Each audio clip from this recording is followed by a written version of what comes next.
Hello, everyone, and welcome to this episode of Ignition Time. I have what I believe is good news based on new data that is emerging about consumer spending and about overall sentiment. Essentially, with the $1,400 stimulus checks, which, by the way, are also available to adult dependents, the $300 a week unemployment benefits, the earned income tax credit, the child tax credit, the Paycheck Protection Program money, the economic injury disaster loans, and all of the other subsidies that have been introduced by the federal government, there's been a surge in sentiment. On the other hand, all this liquidity, all this money, if you will, the fact that it's been raining money has created a significant amount of fraud. And that is the thing that I want our viewers and subscribers to not only know, but be careful, because I don't want any of our viewers and subscribers to be a victim of fraud. Before we jump right in, welcome to our channel, everyone. Right here is a little bit of information about me. My name is Dr. Nitin Chhoda with Ignition Time. Welcome to our channel. This channel is about the country, the economy, as well as our money. Thank you for being a viewer and a subscriber. If you are not a subscriber yet, please consider clicking the subscribe button. Please enable notifications. It'll just take you a second of your time, and that really helps out the YouTube algorithm. Let's start with the first article on your screen from Bloomberg. US consumer sentiment climbs as the pandemic restrictions ease. States are starting to open back up, and for some states like South Dakota, the unemployment is down to 2.9%.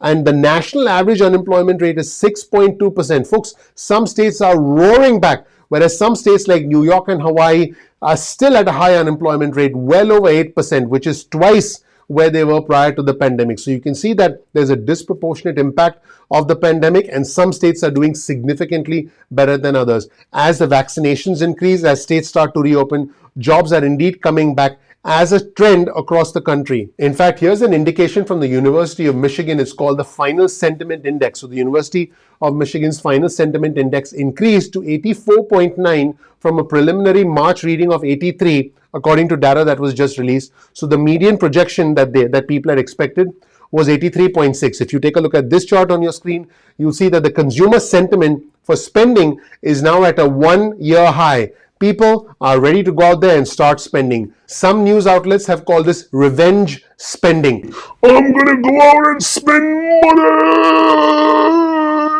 Yeah, just so that you know, that's not how I normally am. In fact, here's proof of consumer spending. Carl Quintanilla from CNBC reported that JP Morgan has been tracking the stimulus checks with card spending with Chase cardholders. This is super interesting. Let's show you this image on your screen. And this is extremely interesting. You'll see the sections in blue, the lines in blue.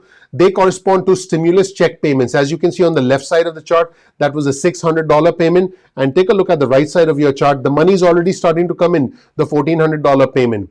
And the orange line represents the 7-day average for Chase card spending. You can see that after the $600 stimulus checks, there was an increase in spending, and then it tapered off because people didn't have money. And now that the $1,400 stimulus checks have come in, there's a surge in spending. Take a look at that orange line, the 7-day moving average for Chase card spending, and take a close look at how it's starting to surge right around the time that the $1,400 stimulus checks started hitting bank accounts and started appearing by direct deposit. This is a pretty incredible correlation between stimulus payments and card spending, which not only allows you to put food on the table, to pay rent, to be able to keep the lights on, but it allows other businesses to stay in business. If you start shopping at a local grocery store, at a mom and pop store, if you start eating at the local diner, this now creates jobs not only at the diner, but now that diner buys bread, they buy cheese, they buy meats from local producers who now have more job creation because now they can bring their employees back to work. This creates a chain reaction, and this is how we come back to life, and this is how we come back better,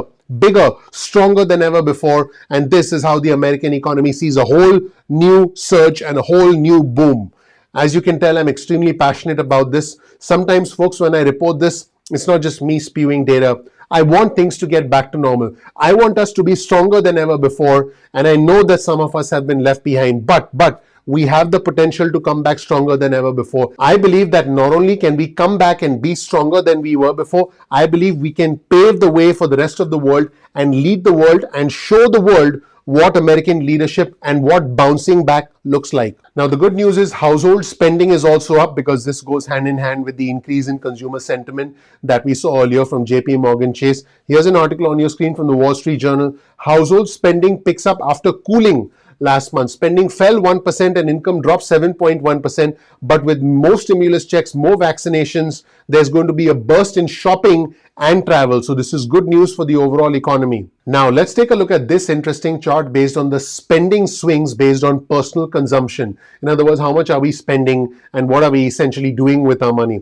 Take a look at this chart and let's take a look at the trend starting in 2016. They were on the way up and a massive decline, essentially a decline that wiped away 5 to 6 years worth of spending just like that because the economy shut down. And now we are coming back slowly to the level of spending that we were at prior to the pandemic. And I believe we will see a whole new surge in spending because of all the stimulus money.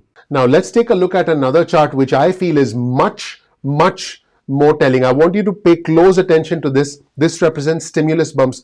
This represents what happened to the economy, what happened to household income as a direct result of all the stimulus checks. But take a look at the trend before the pandemic. Leading up to the pandemic, household income was on the rise in America.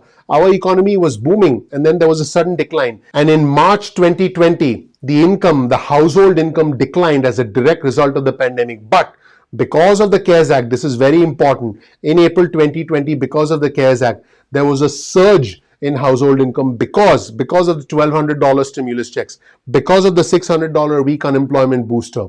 What that did in April was substantially increase household income. And then household income started to taper off, especially because we had all the bipartisan gridlock that took place in the second half of last year. What a torturous time that was. And also because the $600 a week booster ended in July of 2020. And then in January of 2021, when the $900 billion bill was signed into law, you'll see another surge in January of 2021. This chart does not yet reflect the impact of the $1,400 a week stimulus checks. I believe that we'll see a new peak, a higher peak than the one you are looking at on your screen right now for January 2021, which will lead to an even bigger increase in household income, leading to even more spending, leading to new highs, a new boom for the economy. And as all this is happening, this is new reporting from the Times Union. Watchdogs have pointed out that the Small Business Administration handed out $80 billion in potentially fraudulent loans because as the government was essentially handing out money to businesses, a lot of unscrupulous characters, a lot of scam artists essentially defrauded the government and essentially did what they were not supposed to do. And hopefully we can crack down on them. I can tell you that the government is going to have their hands full, but they will crack down on them. Thank you so much for watching. My name is Dr. Nitin Chhoda. I appreciate you. A lot of effort goes into the creation of the videos, the production of the videos, so that they are easy and quick for you to consume. All I ask of you is please take a second of your time to click the like button. Please subscribe. Please enable notifications. I would really appreciate that. Thank you so much for watching. If I could, I would make it rain money for you. But since I don't have that ability, I have my crystal ball and I can not only educate you, but I can hopefully make predictions about the country, the economy, as well as your money. Thank you so much for watching. One last time, please click the like button. Please subscribe. Please enable notifications. That would mean a lot to me. That does help out the YouTube algorithm. Thank you so much for watching. I'm looking forward to seeing you in the next episode of Ignition Time. Take care. Bye.